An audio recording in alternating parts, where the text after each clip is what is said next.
There'll be a lot of bill pays through the course of your year that don't end up anywhere near your reel. They might not even stay on your hard drive.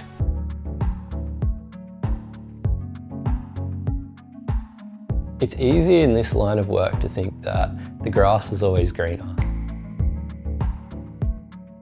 I know that there are big DOPs who are doing run-of-the-mill jobs to make money that you probably wouldn't think they're doing.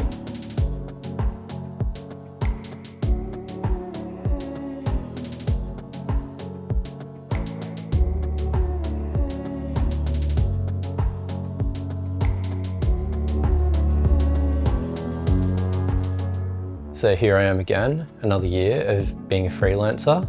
There wasn't any COVID, but there was a weird economy. There was things making it, I guess, a bit of a challenging environment out there, but jobs came in. There was slow periods, there was busy periods, but that's kind of how it always is and always has been since I've been a freelancer. So I just wanted to do one more video before I have a bit of a tools down break over Christmas, and just share some takeaways from another year doing what I do as a full-time freelancer. This stuff's not going to be gear related because I think year in, year out, gear is not the most important thing, which might sound ironic considering my best performing videos on this channel are gear related.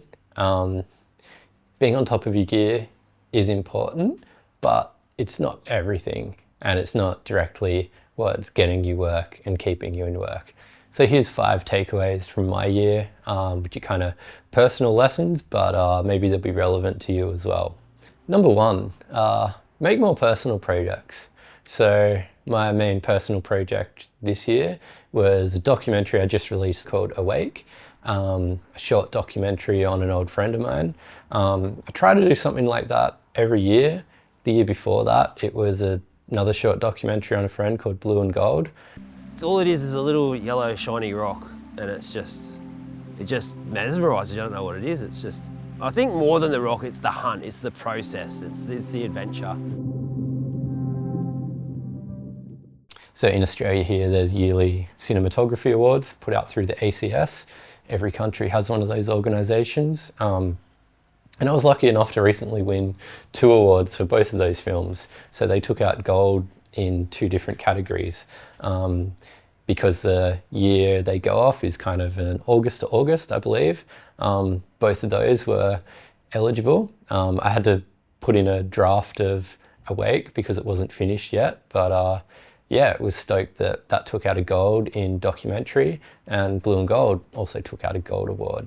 Now those were films I just went out and did by myself. I do those types of things to challenge myself, to develop my style. I just find it an enjoyable process to make things without a lot of other chefs in the kitchen, even though it is great working on productions with a lot of people, everyone specialising in their roles, and you get really good results that way. But I think for me, as a process of kind of developing my craft, it's great just to go out there and make something and come up with a few ideas and yeah, test out some visual concepts. Just make something with a blank slate where there's no one breathing down your neck or giving you influence on how the end result has to be. And I think a lot of your best work comes that way. So both of those projects I would look at as a success for me. Blue and Gold got acquired by SBS and is now on SBS by demand. Awake won the Gold Award. I mean, it's interesting noting that both of those docos don't do great on YouTube, but they do tick a lot of other boxes, and you know, I share them directly with clients.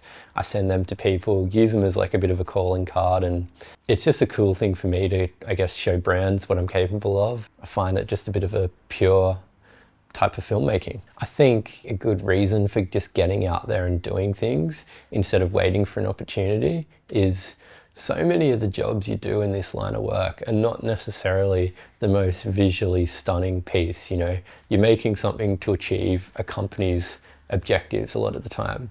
Help them sell more products, help them hire people, you know, help them share a message with their audience.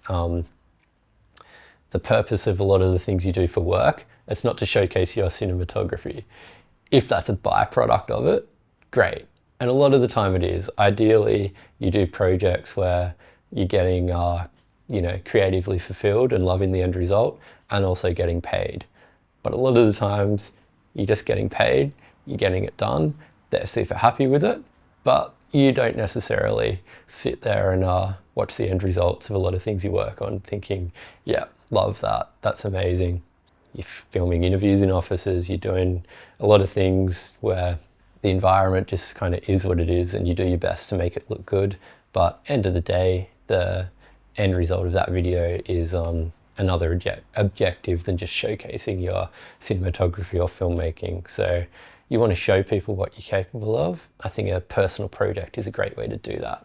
Also just a way to, like I said, push your skills, develop your style, play around with different techniques, just do whatever you want to do. For example, in some of these recent ones, I've purposely come up with underwater sequences I can shoot because that's a bit of a, specialty of mine that I don't always get the chance to do. And I think they're some of the shots that probably resonated with people the most and went towards getting some of those awards, because you don't see underwater shots in everything, and so it's a way of me trying to differentiate my work a little bit. A lot of the paid work you do just doesn't get you end results that really shows what you're capable of, and so sometimes you just got to take the initiative to do it yourself. And with all these things kind of combined, I definitely strongly recommend people in the new year to just go out and show what you can do. Tell a story you want to tell, shoot something you want to shoot. I think it translates when you're putting yourself into your work and you're doing things for those kind of reasons. So first takeaway for this video, do more personal projects. Number 2, swings and misses. So not every job is gonna necessarily be a win. I do my best to make every project as good as it can be, but sometimes things are just stacked against you, and despite your best intentions and your best kind of how you envision something going beforehand, sometimes things are just hard work and they don't end up necessarily being the results that you were chasing. And that's okay. You've got to just kind of try to move on, not dwell on it. Look at what you can do better next time. Always look at everything as a learning thing. But it's really hard. I know for me personally, when something doesn't turn out the way I want it to, not to take that to heart. And so that's a constant kind of thing I'm working on myself, that, just knowing that sometimes you're going to be stoked on the results, sometimes you're going to be a bit less stoked, and sometimes things aren't really going to go your way, or you're going to make mistakes. These are just things that happen. It's all a part of the process. And, that old phrase, you never make the same mistake twice. Well, there's a lot of mistakes you can make in this line of work. So even if you don't make the same one twice, there's a lot of new ones you can make, trust me. But just trying not to dwell on that, and trying to, just always better yourself and better your work, and not take things personally when they go wrong. I mean, I guess another thing on that note, on the whole swings and misses thing, I started doing these YouTube videos back in April, I think was when my Burano one came out, which was my first YouTube video, not just posting other outputs on here, making something specifically for the platform. I've tried to be pretty steady with putting out videos in the meantime, and some things have been pretty popular, some haven't been that popular, and it's hard to pick sometimes. And I don't think it's always necessarily about the better video or the worse video. It's kind of just like sometimes a combination of factors come together and something goes well. Sometimes they don't. But it's that thing of like realizing that vanity metrics are at play. Don't always value something just on the amount of views it gets, because something might really resonate with a small amount of people, and you should look at that as a good result. And so ebbs and flows. Some things on here will go really well, some won't. And anyone who's thinking of starting their own YouTube journey, you'll experience that. Even seasoned creators will experience that. So yeah, just comes back to that topic, swings and misses, learn from it, keep moving. Don't dwell on the misses, just keep taking the swings. Okay, so my third one's gonna be just, it's easy in this line of work to think that the grass is always greener. And what I mean by that is seeing the work other people are doing, the shoots they're working on, and just thinking that other people kind of always have it better than you. And so I just want to talk about a few aspects of that. I talk to people, I hear things, I've got a lot of friends in this industry, and I know that there are big DOPs who are doing run-of-the-mill jobs to make money that you probably wouldn't think they're doing. There's still people with really good names in this industry, still doing the little corporate jobs, still doing the events, still doing the things just to keep money coming in. And I think it's good to know that, because it's just so easy to think like, I've just done this run of jobs where I'm in an office every day. They're super boring and not much room to get creative with the cinematography. Then you look at something else and someone's posting on social media that they're in this outdoor environment with big teams and a more impressive camera than what you're using.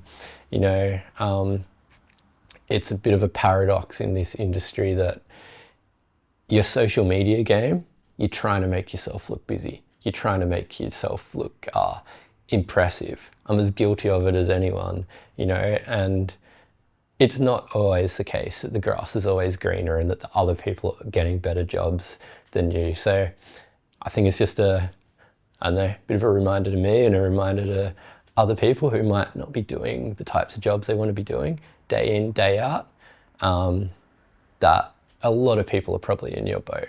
And just like realistically, it's just the nature of it that not everything is going to be a super fun job that enables you to get really cinematic shots that are going to end up on your reel.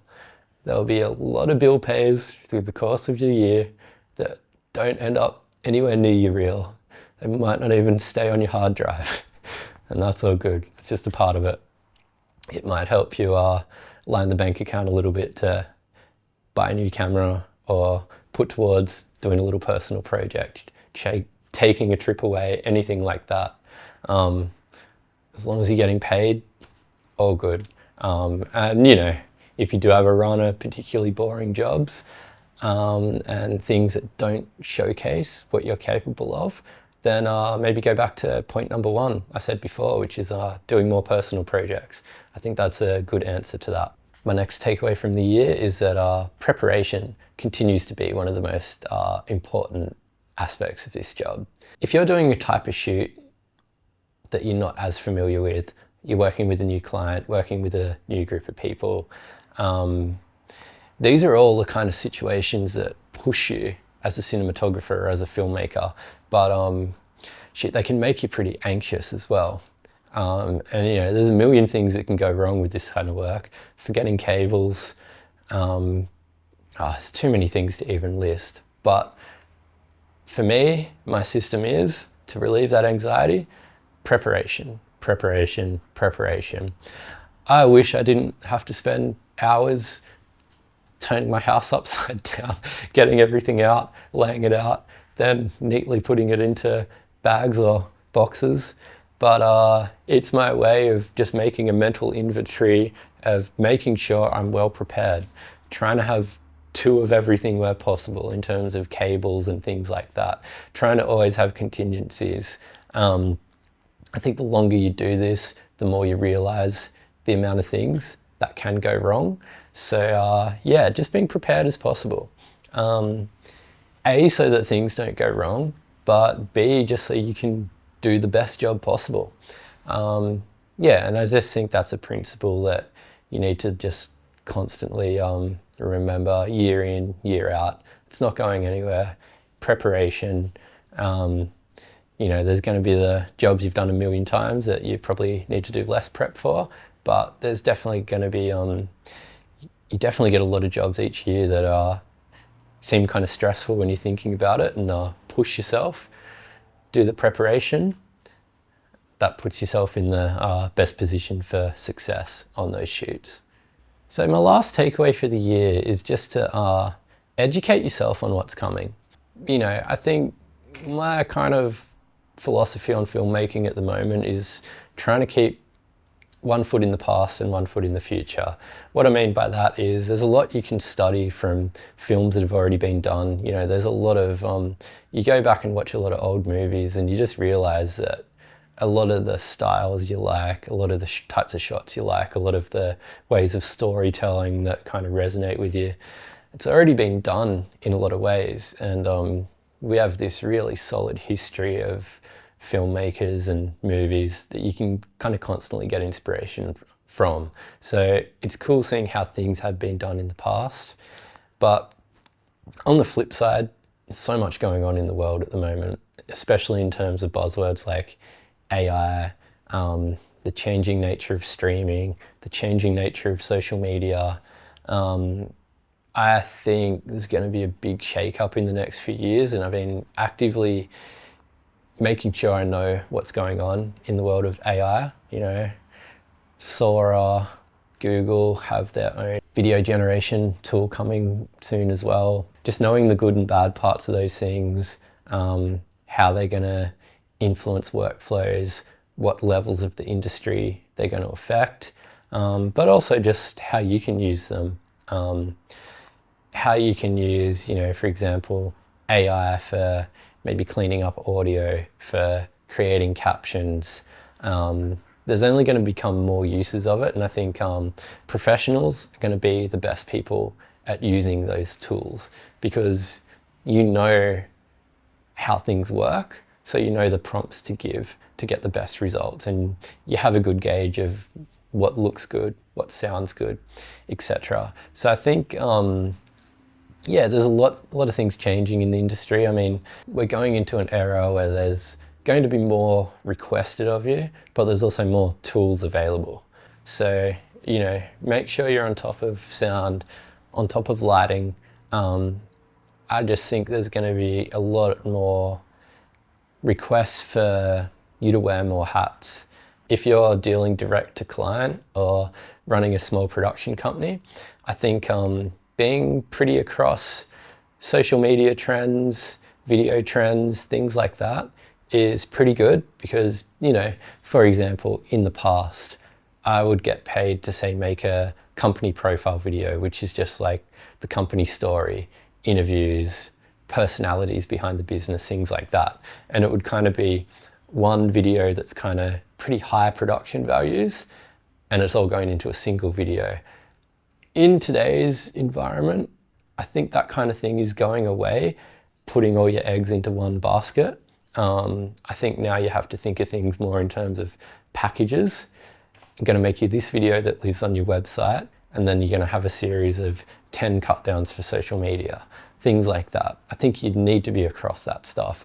Otherwise, the way I always think about this stuff is if a company spends a lot of money on a single video and that video doesn't get good results, they're not going to come back to you next year wanting another video. They're probably going to go to a social agency or something like that. So I think you always, by you being aware of what's going on in the world, social media, marketing, etc., things like that, it enables you to provide your clients with more value, which will make them more likely to come back to you. If you know what's going on and you give them videos that aren't just based on what you want to make, you know, the highest production value or whatever, but more so what will help them with the objectives of their business and their marketing, you're going to be a lot more valuable to that client and they're going to be more likely to want to do more videos.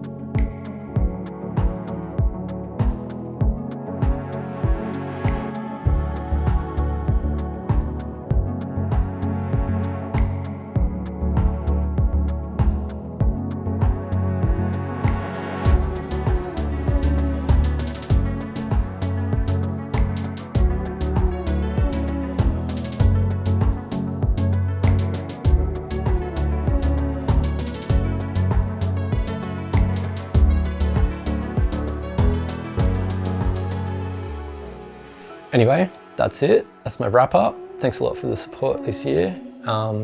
You can check out my recent short doco Awake, which I'll put in the end card here if you haven't already. Yeah, thanks for a lot of support so far this year, and look forward to coming back with more videos next year. Cheers.